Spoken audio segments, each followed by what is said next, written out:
নমস্কার বন্ধুরা, filmi Indian Bengali চ্যানেলে তোমাদের স্বাগত। গত পর্বের শেষে দেখেছিলাম শালু ছুটে লুমিং এর বাড়িতে চলে আসে। সেখান থেকে জেনকে নিয়ে যেতে চাইছিল। জেন কোনোরকম ভাবে যেতে চাইছিল না। সে বলে, মা আমি সেখানে খুশি ছিলাম না, আমি এখানে খুশি আছি, আমি বাবার সাথে থাকতে চাই। লুমিং তার ছেলেকে তার রুমে পাঠায় এবং শালুকে সবকিছু খুলে বলে, কিন্তু শালু তার কোনো কথাই শুনতে চাইছিল না। সে শুধু জানতো লুমিং এর বাবা তার মাকে মেরেছে। এটা শোনার পরে লুমিং তাকে বলে, তুমি কি সব ফালতু কথা বলছো? লুমিং বলে, আমার বাবা মা এরকম ছিল না। তুমি উসেনের কথা কিভাবে বিশ্বাস করে নিলে? দাদু উসেনের সমস্ত কথা জানতো, আমার কাছে তার প্রমাণও আছে। উসেন আমার বাবা মাকে মেরেছে। প্লিজ শালু, তুমি আমার কথা বিশ্বাস করো, আমি একদম সত্যি কথা বলছি। তার কথা শুনতে শুনতে শালু মনে মনে ভাবতে থাকে, আমি কার উপর বিশ্বাস করব?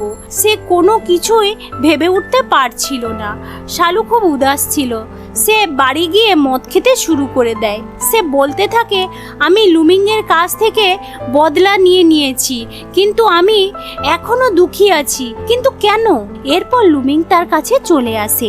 সে শালুকে নিয়ে সেখান থেকে তার রুমে চলে আসে এবং শালুকে সমস্ত ডকুমেন্টগুলো দেখায়। শালু লুমিংকে বলে, ঠিক আছে, আমি এই ডকুমেন্টগুলো আগে ভেরিফাই করি, এইগুলো আসল না মিথ্যে। লুমিং শালুকে বলে, তোমার দ্বিতীয় মা এবং বাবা দুজনে উসেনের সাথে হাত মিলিয়েছে, তুমি নিজে গিয়ে তাদেরকে জিজ্ঞেস করে নাও। অন্যদিকে উসেন যখন অফিসে ছিল তখন মিস্টার সু এবং ইয়াংসি তাদের সাথে দেখা করার জন্য চলে আসে। তারা দুজন সেই ব্যক্তি যারা শালুকে ধোঁকা দিয়েছিল। তারা উসেনের কাছ থেকে পয়সা নিতে এসেছিল। ওই দিন বিকেলবেলা তার বাবা মা যখন তাদের রুমে ছিল সেই সময় সেখানে শালু চলে আসে, তাদেরকে ডকুমেন্টসগুলো দেখায়। সেটা দেখা মাত্র তার বাবা মা সমস্ত ঘটনা খুলে বলে। তারা বলে, আমরা তো এটা করতেই চাইনি, কিন্তু আমাদেরকে জোর জবরদস্তি এটা করানো হয়েছে। আমি উসেনের সাথে আর কোনো সম্বন্ধ রাখিনি। অবশেষে শালু সব কথা জেনে যায়। ফ্ল্যাশব্যাক সিনে আমরা দেখতে পাই 6 বছর আগে লুমিং এর বাড়িতে যে মেয়েটা দেখা করতে গিয়েছিল সেটা শালু ছিল। এই কথাটা আমরা জানতাম, কিন্তু শালু এসব কথা মনেই ছিল না, কারণ ওই সময় ওসেন তাকে সম্মোহন করেছিল যাতে সে লুমিংকে ভুলে যায়। এখন আমরা দেখতে পাই শালুর সবকিছু মনে পড়ে যায়। সে ডাক্তার সিনজিনকে বলে, জেন লুমিংও আমার বাচ্চা। ডাক্তার সিনজিন জিজ্ঞেস করে, তোমার মেয়ে এখন কোথায় আছে? ওই কথাটা শোনা মাত্র শালু খুব ভয় পেয়ে যায়। সে মনে মনে ভাবতে থাকে, নিশ্চয়ই উসেন তাকে কিডন্যাপ করেছে। সে ছুটে তার বাড়ির দিকে যায়। সিসিটিভির ফুটেজ দেখার পরে ডাক্তার সিনজিন শালুকে বলে, ওসেন তার মেয়েকে তার সাথে নিয়ে গেছে। এই কথাটা জানার পরে শালু খুব চিন্তায় পড়ে যায়। লুমিং বলে, তুমি এবার তো জানতে পেরে গেলে, এই দুটো বাচ্চা আমাদের বাচ্চা, আমরা একটা ফ্যামিলি। আমি তোমাকে প্রমিস করছি, আমি ভালো হাজবেন্ড হয়ে দেখাবো। একজন বাবা একজন স্বামীর দায়িত্ব আমি ভালোভাবে পূরণ করব। সেই সময় শালুর মোবাইলে ওসেনের ফোন আসে। শালুকে বলে, যা কিছু হতে পারে, আমি যে কোনো উপায়ে আমার মেয়েকে বাড়ি অবশ্যই আনব। এরপর তারা দুজন জেনের কাছে যায়। তাকে বলতেই যাচ্ছিল, সেই সময় জেন বলে, বাবা মা তুমি চলে এসেছো। এরপর শালু এক জায়গায় বসছিল, সেখানে লুমিং চলে আসে।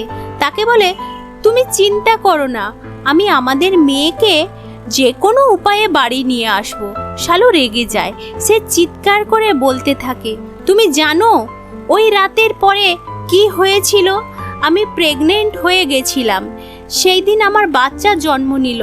যেই দিন আমার বাচ্চা জন্ম নিল সেই দিন আমার মা মারা যায়। সুনীল আমাকে মিথ্যে কথা বলেছিল। সে জেনকে তার সাথে নিয়ে যায়। আমি তো এটাই জানতাম সে মারা গেছে। তুমি কি জানো না আমার সাথে কি ঘটনাটা হয়েছে? আমি আমার বাচ্চাকে নিয়ে বিদেশে চলে যাই যাতে কেউ তার ক্ষতি করতে না পারে। তার এই কথাগুলো শোনার পরে লুমিং খুব লজ্জা পেয়ে যায়। সে বলে, প্লিজ শালু, আমাকে ক্ষমা করে দাও। শালু ইমোশনাল হয়ে বলে, আর এখন ক্ষমা চেয়ে কি লাভ? যখন কেউ আমার সাথে ছিল না তখন ওসেন আমাকে হেল্প করেছিল। আমি কিভাবে জানব সে আমাকে ব্যবহার করেছে? তোমরা সবাই আমাকে মিথ্যে কথা বলেছো, আমাকে কষ্ট দিয়েছো। আমার কারোর দরকার নেই, আমি একাই থাকতে পারবো। এরপর লুমিং যখন শালুর কাছাকাছি আসছিল তখন তার মোবাইলে ডাক্তার সিনজিনের একটা ফোন আসে। সে বলে, আমি জানতে পেরে গেছি ওশেন তোমার মেয়েকে কোথায় লুকিয়ে রেখেছে, তোমরা দুজন তাড়াতাড়ি চলে আসো। এই কথাটা শোনার পর শালুর মন খুবই খুশি হয়ে যায়। তারা দুজন ওই জায়গায় পৌঁছে যায়। দেখতে পাই চারিদিকে ওশেনের বডিগার্ড পাহারা দিচ্ছিল। ওশেনের সাথে শালুর মেয়ে ছিল। বাচ্চাটা খাবার খাচ্ছিল না। সে ওশেনের উপর খুবই বিরক্ত বোধ করছিল। সেই সময়ে মোবাইলে তার বন্ধুর ফোন আসে, তাকে কোথাও যেতে হবে। ভালো সুযোগ এসেছে। লুমিং আর শালু লুকিয়ে লুকিয়ে তাদের বাড়ির ভেতরে ঢুকে যায়। তার বডিগার্ড লুমিং এর উপরে আক্রমণ করে দেয়। মারপিট করার পরে বাচ্চাটার কাছে পৌঁছে যায়, কিন্তু আমরা দেখতে পাই ওশেন কোথাও যায়নি, সে ওখানেই ছিল। সে বলে, তোমরা চিৎকার বন্ধ করো, বাচ্চা ঘুমাচ্ছে। তুমি এত নিষ্ঠুর কি করে হতে পারো? আমার মেয়ে আমাকে ফেরত দাও। লুমিং ওশেনকে বলে, তুমি আমার সাথে খারাপ ব্যবহার করেছো, আমি মেনে নিলাম, কিন্তু আমার পরিবারকে তুমি কেন টেনে নিয়ে এসেছো? তোমার মতো কাপুরুষ আমি একটাও দেখিনি। শালু ওশেনকে বলে, তুমি আমার মাকে কেন মেরেছো? ওশেন বলে, আমি তাকে মারিনি, আমি চুপ করিয়ে দিয়েছি। লুমিং বলে, আমি শালুকে আমার সাথে নিয়ে যেতে এসেছি, তুই যদি আটকাতে আসিস তাহলে আটকা দেখি। এরপর তাদের দুজনের ভেতরে মারপিট শুরু হয়ে যায়। সিনেমাতে যেরকম হয়, প্রথমে হিরো মার খায়, ভিলেন হিরোকে খুবই মারতে থাকে। এরপর লুমিং আবার উঠে দাঁড়িয়ে পড়ে এবং ওশেনকে মারতে থাকে। তাদের দুজনে প্রচুর ফাইট হয়। দেখে মনে হচ্ছিল লুমিং ওশেনকে কোনো রকম ভাবে ছাড়বে না। এরপর তারা সুযোগ বুঝে তাদের মেয়েকে নিয়ে বাইরের দিকে বেরিয়ে আসে। একটা গুন্ডা এসে তাদের মারতে চায়। সেই সময় শালু সেই গুন্ডাদের সাথে মারপিট করতে থাকে যাতে ওই গুন্ডাদের আটকাতে পারে। শালুকে গুন্ডারা ধরে নেয়। লুমিং ঘুরে যখন দেখে শালু গুন্ডাদের হাতে পড়ে গেছে। লুমিং ফিরে আসতে চাইছিল।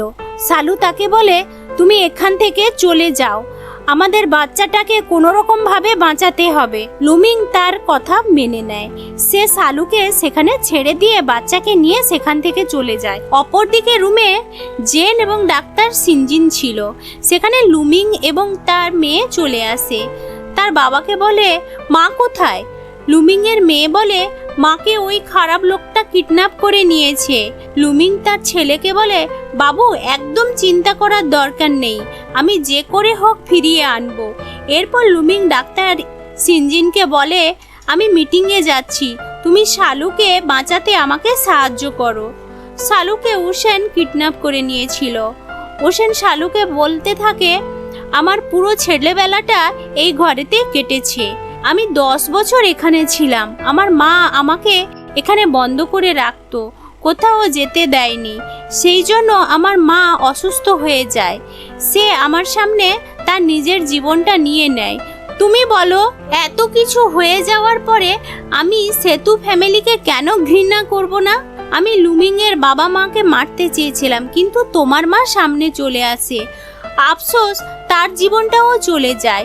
শালু প্লিজ তুমি আমাকে ক্ষমা করে দাও, আমি তোমাকে বিদেশে যাওয়ার জন্য অনেক হেল্প করেছি, তুমি কি এখনো আমাকে ঘৃণা করো? শালু তাকে কখনোই ক্ষমা করবে না।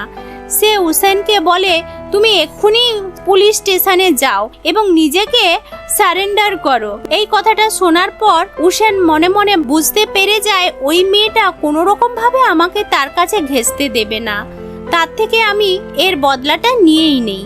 এরপর সে তার জামাটা খুলতে শুরু করে। সে খুবই খারাপ মনের মানুষ। সে শালুর ওপরে জোর জবরদস্তি করতে থাকে। শালু কষিয়ে থাপ্পড় দিয়ে দেয়। ওশেনের কোনো কথায় আফসোস ছিল না। সে শালুকে বলে, যদি লুমিং তার সমস্ত শেয়ার আমাকে দিয়ে দেয় তাহলে আমি তোমাকে ছেড়ে দেব। ওশেনের কি এই স্বপ্নটা পূরণ হবে সেটা তো আমরা পরে জানতে পারবো। সকাল হয়ে গেছিল। আজকের দিনটা খুবই গুরুত্বপূর্ণ। সমস্ত বোর্ড অফ ডিরেক্টরের মিটিং অ্যাটেন্ড করতে চলে এসেছিল। লুমিংও চলে এসেছিল। ওসেন মনে মনে ভাবতে থাকে লুমিং মনে হয় তার সমস্ত শেয়ার আমাকে দিয়ে দেবে। এর ফলে সেতো গ্রুপ সারা জীবনের জন্য তার হয়ে যাবে। লুমিং তার বুকের উপরে পাথর রেখে এটা অ্যানাউন্স করে দেয়, আমি আমার সমস্ত শেয়ার ওসেনকে দিয়ে দিলাম। আজকের পর থেকে আমি সেতো গ্রুপের সাথে কোনো সম্বন্ধ রাখবো না। শালুর জীবন বাঁচানোর জন্য লুমিং সবকিছু করতে রাজি। এরপর লুমিং উঠে এসে কন্ট্রাক্টটা সাইন করতে যাবে, সেই সময় সেখানে শালু পৌঁছে যায়।